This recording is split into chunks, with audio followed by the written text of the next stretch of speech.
Recuperação de estradas e criação de zona franca verde na Amazônia são temas de audiências públicas. Projeto de lei pode obrigar hospitais a aceitarem acompanhantes para pacientes. Comissão de Constituição e Justiça aprova mudança nas regras para pagamento de precatórios.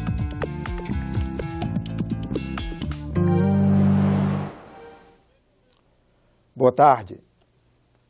As dívidas de estados e municípios decorrentes de decisões judiciais definitivas, os chamados precatórios, devem passar a ter novas regras de pagamento. A Comissão de Constituição e Justiça aprovou proposta de emenda constitucional que busca facilitar a quitação desses débitos, que chegam a 97 bilhões de reais. O texto mantém a decisão do Supremo Tribunal Federal de limitar o pagamento das dívidas a 5 anos. A regra anterior estabelecia o prazo de até 15 anos. O pagamento das dívidas deverá ser feito em ordem cronológica de apresentação das ações, mas terão preferência idosos portadores de doença grave e pessoas com deficiência. De acordo com a proposta, estados e municípios poderão usar depósitos judiciais, que são valores pagos em juízo por ações em andamento, para quitar débitos com os precatórios. O texto permite o uso de até 75% dos depósitos judiciais em que o poder público tenha parte e até 40% dos depósitos que envolvam pessoas físicas e jurídicas. Esse foi o ponto mais polêmico na discussão da PEC, que foi aprovada, mas pode sofrer alterações em plenário. Senadores questionaram o uso de recursos privados para pagar dívidas públicas. Meter a mão no depósito privado de pessoa física, de empresa particular, para pagar conta de precatório de Estado? Acho isso um precedente extremamente grave. E mais, a nossa legislação, a legislação brasileira, quando vista por investidores de fora do país, e nós dependemos de muito capital de fora para tocar as nossas coisas, ele já vem, a legislação brasileira, como complexa, morosa. Eu também vou votar favorável aqui, mas vamos ter que discutir isso no plenário. Eu penso que isso é um complicador. O que deveria fazer era uma grande concertação e, se for necessário, se faz empréstimo aos estados com alongamento de 20 anos, com clareza, com lei de responsabilidade fiscal sendo cumprida, com limite de endividamento ou extra-limite de endividamento, mas uma ação transparente. O que esse projeto de lei está procurando equacionar é para o todo. Porque grande parte dos estados, por leis estaduais que estão sendo questionadas no Supremo Tribunal Federal, já lançaram mão desses recursos, que são recursos de precatórios privados, é verdade, precatório privado, e que algum dia vai ter que ser reposto. Você chega no hospital, é internado, mas a permanência de um acompanhante é negada. Fato corriqueiro no atendimento de hospitais públicos e privados. Os senadores da Comissão de Assuntos Sociais querem corrigir esse procedimento por meio de um projeto de lei aprovado nesta quarta-feira. Maior acesso à mamografia e combate à discriminação do trabalho também mereceram a atenção dos senadores. Seguranças de bancos e de empresas de transporte de valores têm que passar por exames de saúde física, mental e psicotécnico para exercer a atividade. A lei não menciona altura, mas essa é uma exigência costumeira do mercado. Os senadores da Comissão de Assuntos Sociais querem acabar com essa prática informal, que eles consideram discriminadora. O projeto da Câmara, aprovado, que agora segue para o plenário do Senado, aplica multa de até R$30 mil para o empregador que exigir a altura mínima do vigilante. Para você ser um profissional da área da vigilância, você já é discriminado por antecipação, nem que você mostre toda a sua competência, seja lutador de Kung Fu, de Karatê, de boxe, você já é eliminado antes. A Comissão de Assuntos Sociais também aprovou 2 projetos de lei relacionados à saúde da mulher e à população de uma forma geral.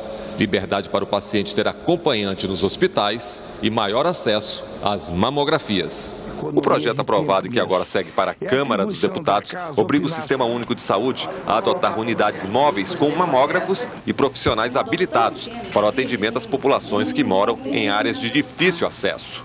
No meu estado nós temos esse programa, são 2 carretas cada uma com 2 mamógrafos e um aparelho de ultrassom, e elas fazem em média 2.000 mamografias juntas por mês andando nos municípios. É um programa que está dando certo, ele já tem mais de 1 ano lá no Piauí e as mulheres agradecem. Também segue para a Câmara dos Deputados o projeto que garante aos pacientes de hospitais públicos e privados o direito ao acompanhante durante o tempo de permanência em atendimento ou internação. A negativa deverá ser justificada em prontuário médico com cópia para o acompanhante que teve o direito restringido. De fato, este projeto nasceu de uma experiência que eu vivi também visitando um hospital no interior do Rio Grande do Sul, na cidade de Carazinho, quando a doutora Vera foi proibida de acompanhar o marido que estava submetendo a uma quimioterapia no hospital. Isso é uma humanização das relações do paciente que, com a atenção de um familiar ou de um amigo, está provado cientificamente, terá mais condições, inclusive de uma cura mais rápida. 6 meses depois de uma missão de senadores percorrer a estrada que une as capitais do Amazonas e de Rondônia, a Comissão de Infraestrutura recebeu em audiência pública autoridades envolvidas na reconstrução da rodovia e ficou sabendo que as obras de manutenção estão mais próximas. Entre Manaus e Porto Velho, a BR-319 atravessa quase 900 quilômetros numa região de tráfego difícil, sobretudo no período das chuvas. Em 2005, o Ministério Público interrompeu as obras de restauração até que fosse concedida a licença ambiental, aguardada até hoje.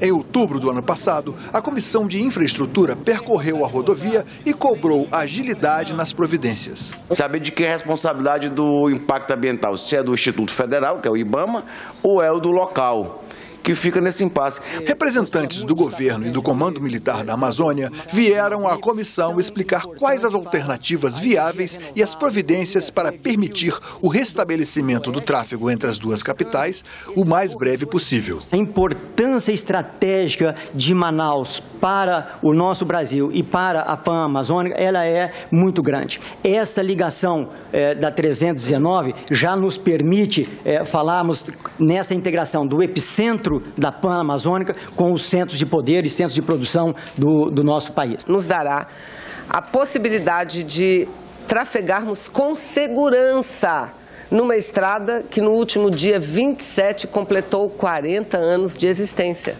Na audiência pública, uma boa notícia. O IBAMA anunciou a iminente liberação da licença ambiental para as obras de recuperação. O processo estava completo e que a licença sairá nos próximos dias. Nós teremos a licença... Já temos licença então, presidente? Não temos hoje ainda, porque só ontem, final da tarde, o processo ficou completo, mas a garantia é que até sexta-feira a gente tem a licença dentro daqueles parâmetros, né, que foram acertados. Deu certo o trabalho que nós fizemos, o trabalho de fazer a inspeção, a ação da bancada de Rondônia, a ação da bancada do Amazonas também, e podemos ter a certeza agora que assim que começar as secas, que já estão no fim, as chuvas, nós vamos ver de novo as máquinas roncando na BR-319. Senadores de estados do Norte querem mais políticas de desenvolvimento para a região. O pedido foi feito durante a audiência pública da Comissão de Desenvolvimento Regional, que discutiu a Zona Franca Verde. A Zona Franca Verde concede isenção do imposto sobre produtos industrializados a empresas instaladas em áreas de livre comércio de Macapá e Santana, no Amapá, Tabatinga, no Amazonas, Guarajá-Mirim, em Rondônia, Brasileia e Cruzeiro do Sul, no Acre, e Boa Vista e Bonfim, em Roraima. É um instrumento, um mecanismo para o desenvolvimento da região. Apenas as indústrias que trabalham com matérias-primas de origem vegetal, florestal, agropecuária e pesqueira podem receber esse benefício fiscal. O objetivo é incentivar o desenvolvimento econômico da região amazônica, valorizando matérias-primas regionais. A lei que criou a Zona Franca Verde é de 2009, mas só em dezembro do ano passado foi regulamentada pela presidente Dilma Rousseff. A regulamentação entrou em vigor em fevereiro deste ano, quando a Superintendência da Zona Franca de Manaus estabeleceu as regras para a participação das empresas. Para você receber o benefício do Zona Franca Verde, você precisa cumprir alguns pré-requisitos. E o que são esses pré-requisitos? Você deve aprovar um projeto, esse projeto passa por um processo de análise. E qual seria o pré-requisito principal que determina um produto ser um produto Zona Franca Verde? Que ele tenha preponderância de matéria-prima regional. Os senadores comemoraram a implementação da Zona Franca Verde, mas reclamam da falta de políticas públicas para a região. O quanto mudou a história do Amazonas com a implantação da Zona Franca de Manaus. E o quanto isso aqui poderá mudar a vida do Amapá com a implantação da Zona Franca Verde. Porque só assim, doutor Rogério, teremos a perspectiva, pelo menos, de sonhar em termos um futuro melhor. É um passo importante, mas ele isolado, ele é meio passo. É preciso integrar, não é, dentro de uma política maior para a Amazônia, a política que pudesse combinar o desenvolvimento da economia com a preservação ambiental e com a equidade social para atender essa demanda dos 30 milhões de amazônidas que ali vivem. Nós precisamos também fortalecer a bancada da região norte de uma vez por todas, porque senão nós vamos ficar sempre na mesmice. O sul e o sudeste comandando o país e nós aqui de braços cruzados, não, que eles não têm o direito, e já têm direito demais. Nós temos que olhar realmente para a parte de cima do nosso país, que é o Estado.